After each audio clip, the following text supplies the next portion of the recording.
dirigente, presidente legítimo de México, Andrés Manuel López Obrador.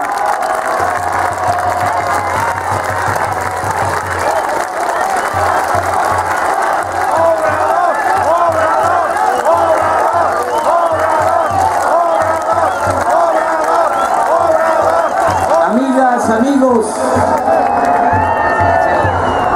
primero agradecerles por su presencia, por su apoyo, por su respaldo. Están aquí de todo el país, mujeres, hombres, que vienen por su voluntad, por sus convicciones. Aquí no hay acarreados.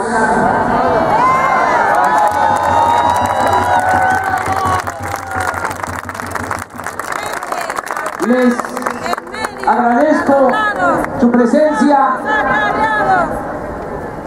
en estos momentos, en estos tiempos definitorios, muy importantes.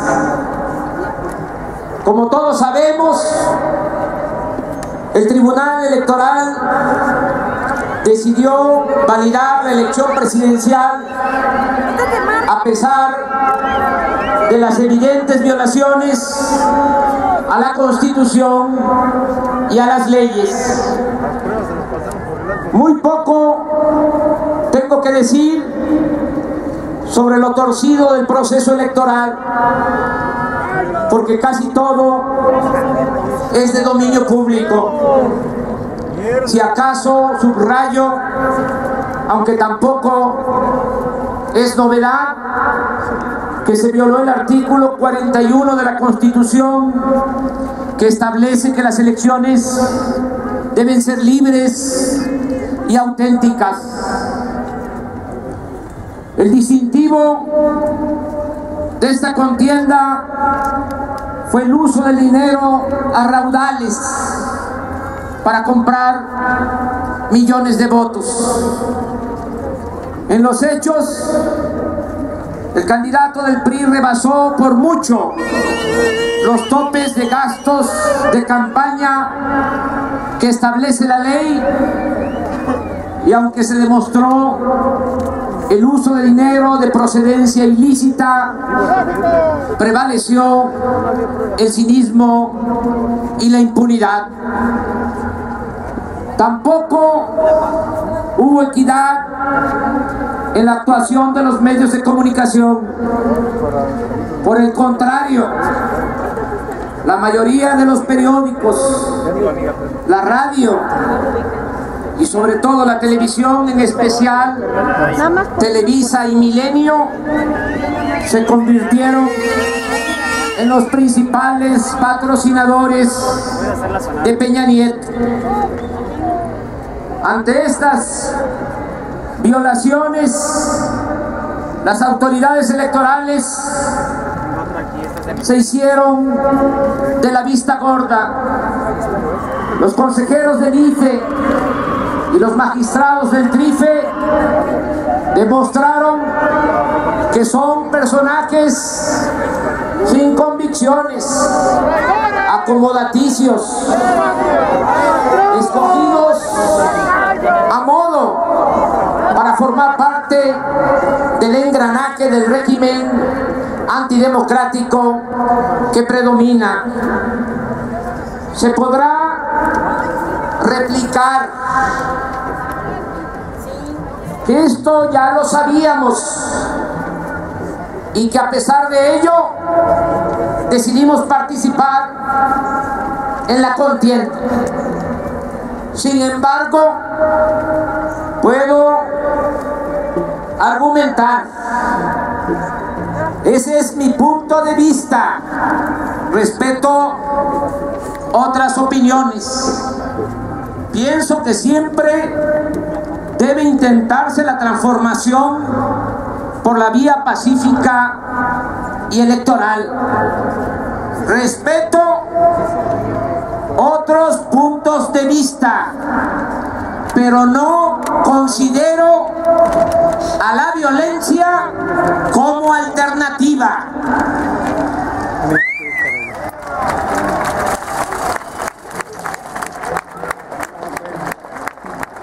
Pienso que la violencia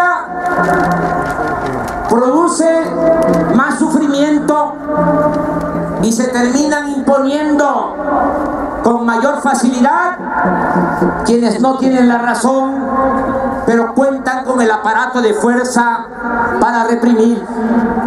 La violencia, que se oiga bien y que se oiga lejos, en vez de destruir al régimen autoritario, lo perpetúa, y eso no lo queremos.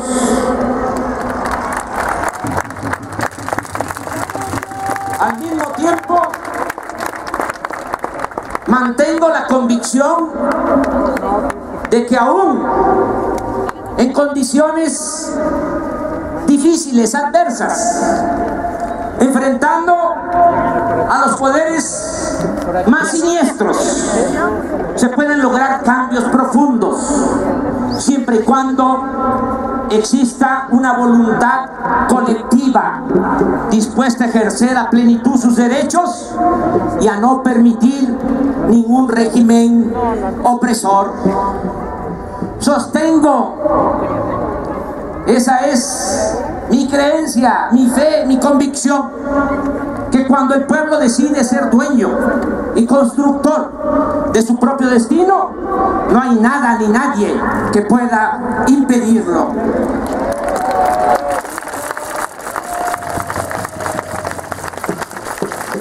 Pero también estoy consciente y quisiera que todos llegáramos a esa conclusión.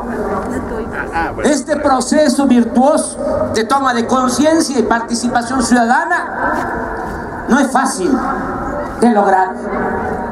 Lleva tiempo, requiere de mucho trabajo educativo con la gente y de predicar con el ejemplo. Exige temple, convicciones y perseverancia. Quienes estamos en esta causa debemos saber que llegar al gobierno para mantener el régimen dominante es relativamente fácil, pero el triunfo de la justicia sobre el poder implica fatigas y confrontación política.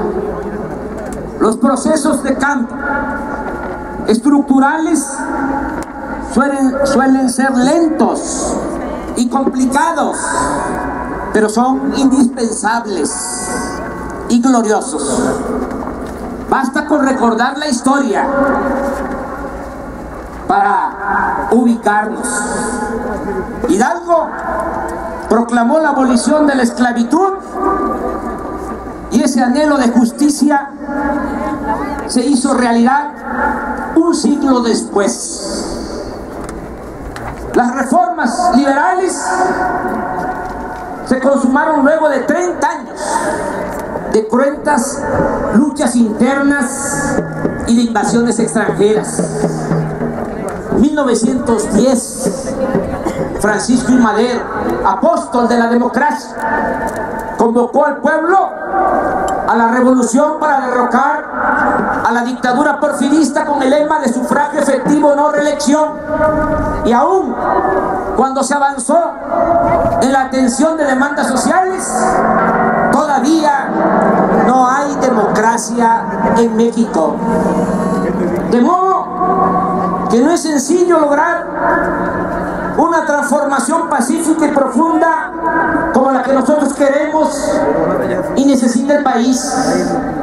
Hay que enfrentar intereses creados muy poderosos que se oponen de manera rotunda a perder sus privilegios. Los defensores del régimen de corrupción imperante, como lo vimos en las recientes elecciones, utilizan todo su poderío, sus medios de comunicación, sus relaciones de complicidad y sobre todo cuantiosos recursos económicos. A esa prepotencia hay que agregar, y eso es lo que más les ayuda, el atraso político y la pobreza extrema que se padece en el país. Tenemos que aceptar que todavía hay muchos mexicanos de todas las clases sociales susceptibles al engaño y a la manipulación. Están, por ejemplo, y lo digo de manera respetuosa, quienes en las pasadas elecciones decidieron no apoyarnos porque creen en las vulgaridades y calumnias que difunden de nosotros los voceros de los dueños de los medios de información. Sin embargo, no fue la desorientación lo que más influyó para impedir el cambio de régimen. En esta ocasión, lo determinante fue el uso del dinero para traficar con la pobreza de la gente. Ya hemos visto cómo Peña Nieto, con sus patrocinadores y cómplices, obtuvieron la mayoría de los votos en el medio rural y en las colonias más pobres y marginadas de las ciudades. No se trata de juzgar a quienes por necesidad venden su voto. La perversidad es de aquellos que, valiéndose del hambre y de la miseria, compran la voluntad de los desposeídos. Esta es sin duda la mayor inmoralidad que se registró durante la elección presidencial, y al mismo tiempo este es el gran desafío que tenemos por delante, porque si no hacemos nada por contrarrestar esta práctica inhumana y corrupta, nunca habrá una auténtica democracia en nuestro país. Permitir a los poderosos que, encima de empobrecer al pueblo, se beneficien electoralmente de sus carencias, es aceptar que se instaure un sistema de esclavitud moderna en el que, entre más miserable y debilitado se mantenga al pueblo, menos esfuerzos serán necesarios para oprimirlo. En otras palabras, tolerar este retroceso significa dejar que los pobres se conviertan en peones y que haya amos que les compren su libertad.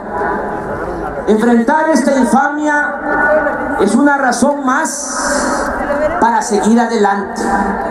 Aquí es oportuno recordar que luchamos por ideales, no por cargos. Por más que nos haya dolido este nuevo fraude, no debe haber motivo para el desaliento y la rendición. Por el contrario, debemos sentirnos orgullosos de tener la encomienda de regenerar la vida pública y lograr el renacimiento moral de México. Además, hay que tomar en cuenta que en poco tiempo hemos avanzado mucho. Nuestro movimiento ha contribuido a cambiar la mentalidad de amplios sectores del pueblo de México. Hemos puesto al desnudo al actual régimen con sus formas de control y manipulación.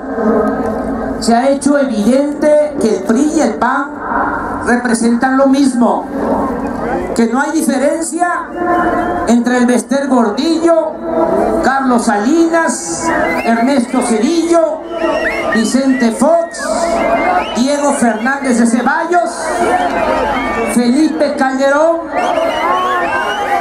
y Enrique Peña Nieto. Hay diferencias. Ahora se sabe más sobre los que verdaderamente mandan en el país. y hay más claridad sobre su proceder y sobre su avaricia. Esto ha sido, estimo, la mayor aportación social y política de nuestro movimiento. Tengamos presente que no se puede cambiar lo que no se conoce, y también pensemos que lo que bien se comprende difícilmente se olvida. Fruto de este trabajo de concientización ha sido el despertar de muchos ciudadanos de las clases medias que en las pasadas elecciones por primera vez nos dieron su respaldo.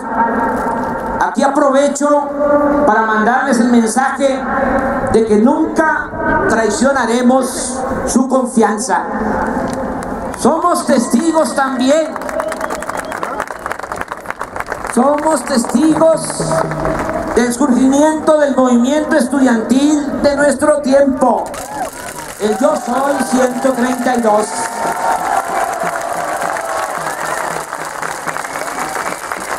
Estos jóvenes han sabido estar a la altura de las circunstancias, han levantado el orgullo de muchos otros y les han dado poderosas razones para luchar por el derecho a la información, la justicia y por la democracia. Es un movimiento limpio, auténtico, independiente, creativo, movimiento estudiantil, movimiento de los jóvenes, al grado que podemos proclamar que ya se tiene relevo generacional, y eso no es poca cosa.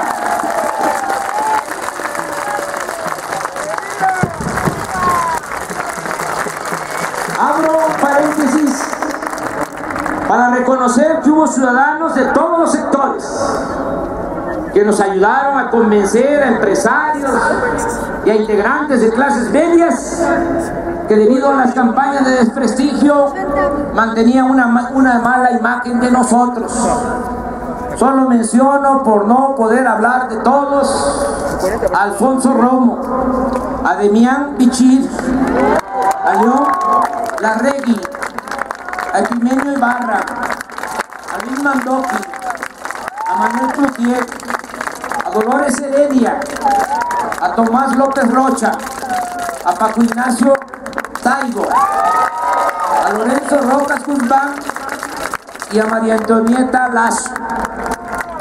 También va a quedar para la historia el gabinete que presentamos, por la honestidad y experiencia de las personas que propusimos: Marcelo Ebrard, Rogelio Ramírez de la O, Juan Ramón de la Fuente, Claudia Sheinbaum, Javier Jiménez Espriu, Fernando Turner, Adolfo Helmut López, María Luisa Albores, René Drucker Colín, Víctor Suárez Carrera, Sergio Rodríguez Cuevas, José Agustín Ortiz Tinquet, Genaro Góngora Pimentel, Miguel Torruco Márquez, Raquel Sosa Elezaga, Berta Luján, Bernardo Batis Vázquez, Manuel Mondragón Vital,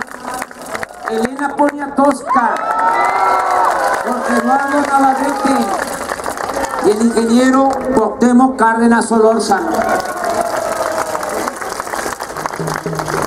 En contraste, para que se vea la diferencia, ya estamos viendo que en el gobierno de Peña ocuparán los puestos más altos los hombres y las mujeres del más bajo nivel moral. Pero sobre todo, agradezco ¿Las bocinas del medio o del...? A los cerca de 16 millones de mexicanos ¿Dónde están las bocinas del que expresaron con su voto su firme decisión de abolir el actual régimen de corrupción, injusticias y privilegios. Estoy seguro que aún con los resultados oficiales están satisfechos por haber actuado con dignidad y decoro y no formar parte del mundo de la simulación y del conservadurismo.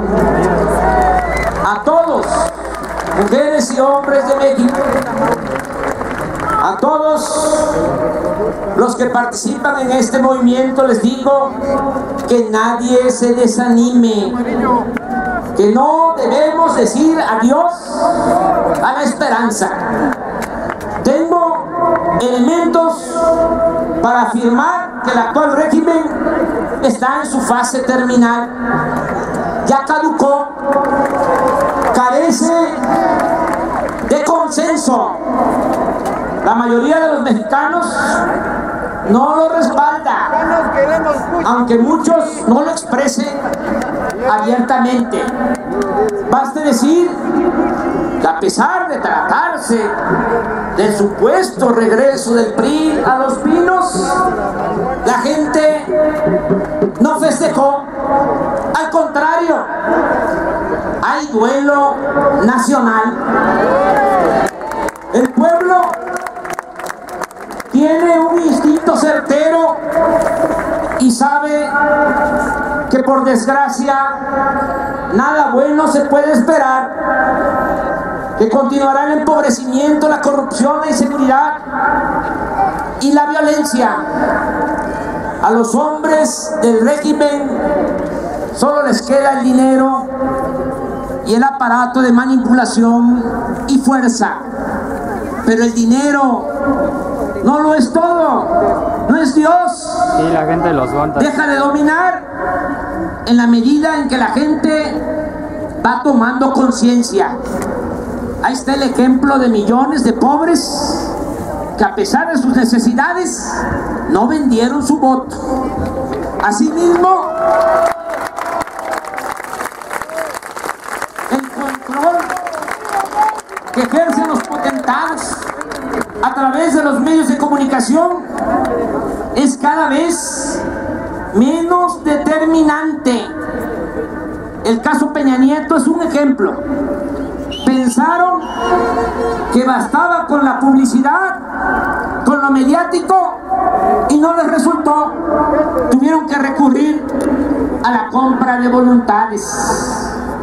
Y en cuanto al uso de la fuerza, es cosa de no caer en ninguna provocación,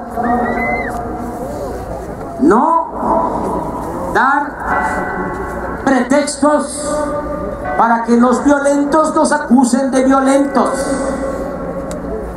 no caer en ninguna provocación, porque estos son halcones, especialistas en la provocación y en reprimir a los ciudadanos.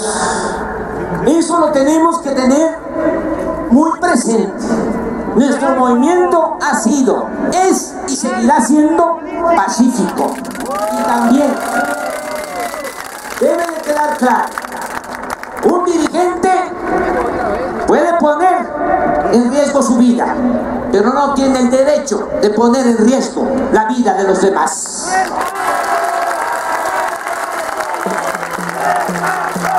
Y no olvidar lo que dijo Talleyrand a Napoleón: las bayonetas sirven para todo, menos para sentarse en ellas. De modo que ánimo, amigas y amigos, es poco lo que falta. 1, 2, 3, 6 años, una década, son como un suspiro, representan un abrir y cerrar de ojos en la historia nacional. Quienes luchamos por una transformación que servirá a varias generaciones, Debemos aprender a medir el tiempo de un modo distinto. No nos debe preocupar tanto cuánto dure consumar la obra de transformación. Lo importante es no dejar de caminar hacia ese ideal. Si tenemos la fuerza necesaria para resistir, veremos el triunfo de nuestra causa. En cualquier circunstancia, habremos ayudado mucho a quienes vienen detrás de nosotros para lograr el cambio anhelado. Amigas y amigos, por estar concentrados en la defensa de nuestro juicio de inconformidad para demandar la invalidez de la elección presidencial, no respondimos a las interrogantes en cuanto al futuro de nuestro movimiento, pero ahora es el momento de hablar sobre lo que sigue. Empiezo con lo obvio, diciendo que lucharemos toda la vida hasta alcanzar el objetivo superior de transformar a México.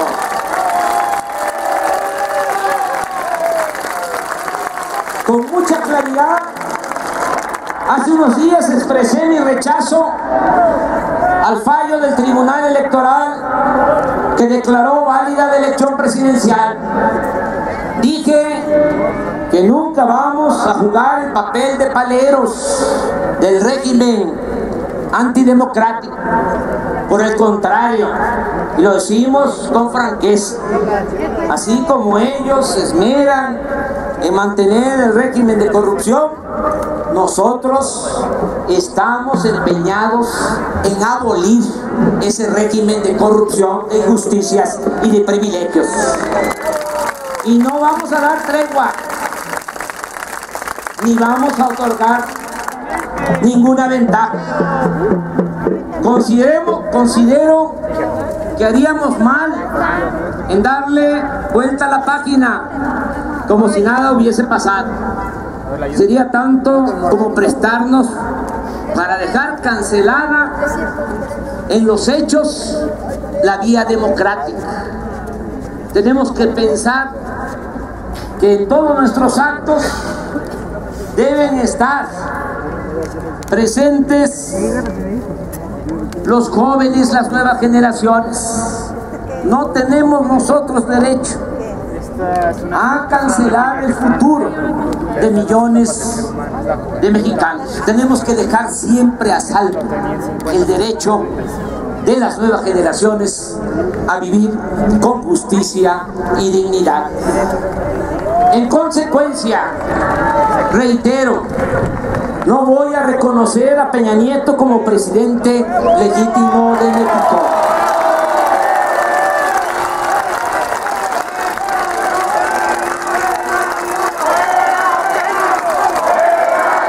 Esta postura forma parte, como aquí se ha dicho, del plan de desobediencia civil, que incluye el compromiso de seguir luchando bajo el principio de la no violencia, sin caer en provocaciones, sin afectar a terceros y sobre todo de oponernos por medios pacíficos a la aplicación de las llamadas reformas estructurales, como la pretendida reforma laboral, la fiscal, la energética y todas aquellas medidas que se tomen en contra de los intereses del pueblo y de la nación. También debe quedar de manifiesto que vamos a proteger a los jóvenes, a los luchadores sociales y a cualquier ciudadano u organización que padezca del acoso del régimen autoritario. No permitiremos la violación de los derechos individuales y colectivos de los mexicanos. Vamos a seguir trabajando en el fortalecimiento del movimiento Regeneración Nacional, Morena. El día de hoy se ha dado a conocer la convocatoria para elegir a los órganos de dirección en los estados, así como al Consejo y al Comité Ejecutivo Nacional de Morena. Además, en los congresos distritales que se celebrarán a partir del 12 de septiembre, entre todos, desde abajo, de manera democrática, vamos a decidir si Morena continúa como asociación civil o se constituye en partido político. En lo que a mí respecta, voy a participar el 15 de septiembre como delegado en la asamblea donde me corresponde, en Copilco, en esta ciudad. Invito a todos a que sean parte de los delegados que vamos a participar en los 300 congresos distritales que se llevarán a cabo en todo el país. También informo que asistiré del 10 de octubre al 11 de noviembre a los 32 congresos estatales, y desde luego estaremos presentes en el Congreso Nacional que celebraremos el 19 y 20 de noviembre. De modo que lo primero será consolidar la organización interna de Morena, manteniendo el carácter de movimiento amplio, plural e incluyente. Es decir, Morena continuará siendo un espacio abierto a todos los ciudadanos, a todas las corrientes del pensamiento y a todas las clases sociales. Morena seguirá sembrando ideas y haciendo conciencia, fortaleciendo valores culturales, morales y espirituales. En esta nueva etapa se pondrá énfasis en la formación política de los jóvenes. Se mantendrá el periódico Regeneración y se continuarán usando las redes sociales para difundir nuestro proyecto, fijar posiciones y contrarrestar la propaganda de los medios de información al servicio del régimen. Con Morena defenderemos a los que sufren de injusticias, a los más pobres, a los más necesitados. Protegeremos a los débiles y cuidaremos el patrimonio nacional, herencia de las futuras generaciones. Y hay algo en especial que evitaremos con toda nuestra fuerza: la privatización del petróleo. Adelanto que nos opondremos a la reforma al artículo 27 constitucional, con la pretensión de entregar el petróleo a particulares, nacionales y extranjeros. Amigas y amigos, en lo que a mí corresponde, en esta nueva etapa de mi vida, voy a dedicar toda mi imaginación y trabajo a la causa de la transformación de México. Lo haré desde el espacio que representa Morena. Por esta razón me separaré de los partidos del movimiento progresista. No se trata de una ruptura. Me despido en los mejores términos. Me separo de los partidos progresistas con mi más profundo agradecimiento a sus dirigentes y militantes. Agradezco todo el apoyo que recibí de militantes y dirigentes del partido Movimiento Ciudadano, antes Convergencia. Estoy obligado a decir que en los momentos más difíciles siempre contamos con el respaldo decidido de militantes y dirigentes del Partido del Trabajo, del PT, en particular de su dirigente Alberto Anaya. Agradezco en especial a los militantes y dirigentes del PRD, partido en el que me tocó participar desde su fundación, del cual fui dirigente nacional y en el que milité durante estos 23 años. Tengo en el PRD muchos amigos que en todo momento me dieron su confianza y respaldo, y en correspondencia considero que les di lo mejor de mí y los representé con entrega y dignidad. Estamos a mano y en paz. Estoy seguro que esta decisión ayudará a renovar y a fortalecer al movimiento progresista. Además, siempre que se trate de la defensa del pueblo, siempre que se trate de defender el patrimonio nacional y de luchar por la transformación del país, por estas causas superiores, estaremos dispuestos a caminar juntos y llegaremos a acuerdos para actuar como una sola organización. Amigas y amigos, iniciamos una nueva etapa. Vamos a recomenzar, porque así lo exigen las circunstancias. Hagámoslo con el mismo entusiasmo de siempre. Sigamos despertando y organizando a los ciudadanos. Amén. Cuando me preguntan qué es Morena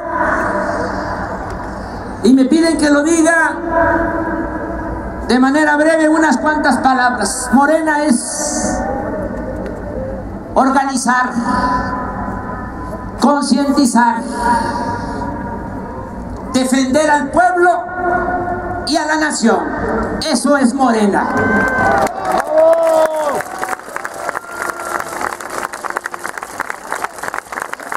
Que no nos angustie y detenga el que dirán nuestros adversarios. Lo más importante es sentirnos bien con nosotros mismos, con nuestras conciencias y con el prójimo. Comparto con ustedes mi experiencia, que es parecida, semejante a la de muchos otros luchadores sociales, muchos luchadores sociales que hay en nuestro país. Llevamos años batallando, trabajando con intensidad, avanzando y recibiendo reveses. Hemos aprendido que aún en condiciones difíciles, adversas, con el predominio del régimen antidemocrático, se va avanzando en la creación de conciencia, en la organización del pueblo y en la conquista de espacios políticos. Se van logrando victorias parciales. Una prueba de ello, por solo poner un ejemplo, es el triunfo del movimiento progresista en Tabasco. Es memorable que este año, a pesar del caudal de dinero utilizado para comprar votos y de otras trampas, el pueblo de mi tierra, lo digo con mucho orgullo, el pueblo de mi agua dijo basta y se dispuso a ganar la gubernatura del estado luego de 80 años ininterrumpidos de gobiernos priistas. Sí se puede. Esta experiencia es, repito, una prueba de que se puede ir avanzando, se pueden ir obteniendo victorias parciales, al mismo tiempo que se van creando las condiciones para alcanzar el hermoso ideal de ver triunfar la justicia sobre el poder. La fórmula es luchar, resistir, no claudicar, avanzar, caer y levantarse, recomenzar y así hasta la victoria final. Todo depende de no perder la fe, de no desmoralizarse, de comprender que los procesos de transformación son tardados pero sublimes. Hacernos a la idea de asumirlos como forma de vida, porque hasta en lo personal producen dicha y grandeza. Es decir, podemos ser felices si dedicamos nuestra existencia a procurar el bienestar y la felicidad de otros. Además, la vida es demasiado corta para desperdiciarla en cosas que no valen la pena. Amigas y amigos, créanme que estoy consciente de la molestia, del coraje, el desánimo, la impotencia, el dolor, los malestares del alma que sienten millones de mexicanos luego de este nuevo fraude electoral. Pero debemos superar todas esas tristezas y decepciones, pensando que nada es en vano. Hasta en las peores circunstancias, nuestra labor significa limpiar el camino a las nuevas generaciones, a nuestros hijos, a nuestros nietos. Es promover la aurora, la llegada de una nueva vida, de una patria nueva, del reino de la justicia y del humanismo. Los dirigentes sociales y políticos de nuestro movimiento recuerdo que debemos de guiarnos por valores más elevados, muchos más elevados que nuestros propios intereses personales, aunque a algunos les pueda parecer una utopía la forma como pensamos y lo que hacemos. Recuerdo que nada se puede hacer sin ideales. Cuando pensemos que no se puede, recordemos que Hidalgo enseñó que el pueblo que quiere ser libre lo será, que el poder de los reyes es demasiado débil cuando gobiernan contra la voluntad de los pueblos. Y cuando no tengamos lo suficientemente claro el por qué estamos en esta lucha, no olvidemos las palabras de Morelos cuando les dijo a sus allegados: quiero que hagan la declaración de que no hay otra nobleza que la de la virtud, el saber, el patriotismo y la caridad, que todos somos iguales, pues del mismo origen procedemos, que no haya privilegios ni abolengos, que todo el que se queje con justicia tenga un tribunal que lo escuche, lo ampare y lo defienda contra el fuerte y el arbitrario, que como la buena ley es superior a todo hombre, las que dicte nuestro Congreso deben ser tales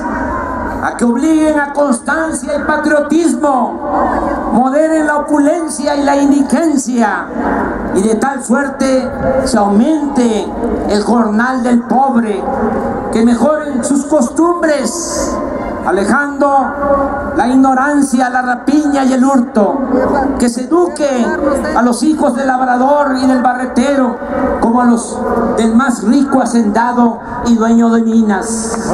Y cuando necesitemos fortalecer nuestras convicciones, emulemos a Juárez. Recordemos lo que decía, que el enemigo nos venza o nos robe, si tal es nuestro destino. Pero nosotros no debemos legalizar un atentado entregándole voluntariamente lo que nos exige a la fuerza. Y cuando nos falte idealismo, pensemos en ese extraordinario luchador social, Ricardo Flores Magón, que decía: cuando muera, mis amigos quizás escribirán en mi tumba, aquí yace un soñador, y mis enemigos, aquí yace un loco, pero no habrá nadie que se atreva a estampar esta inscripción: aquí yace un cobarde y un traidor a sus ideales. Por todas estas consideraciones, aquí en el Zócalo, corazón político y cultural de la República, decimos a los cuatro vientos que no claudicaremos, que con la misma fe de siempre vamos de nuevo a entregarnos al fecundo trabajo de despertar a los que faltan, para que todos juntos logremos el renacimiento de México. Antes de terminar, quiero preguntarles: ¿vamos para adelante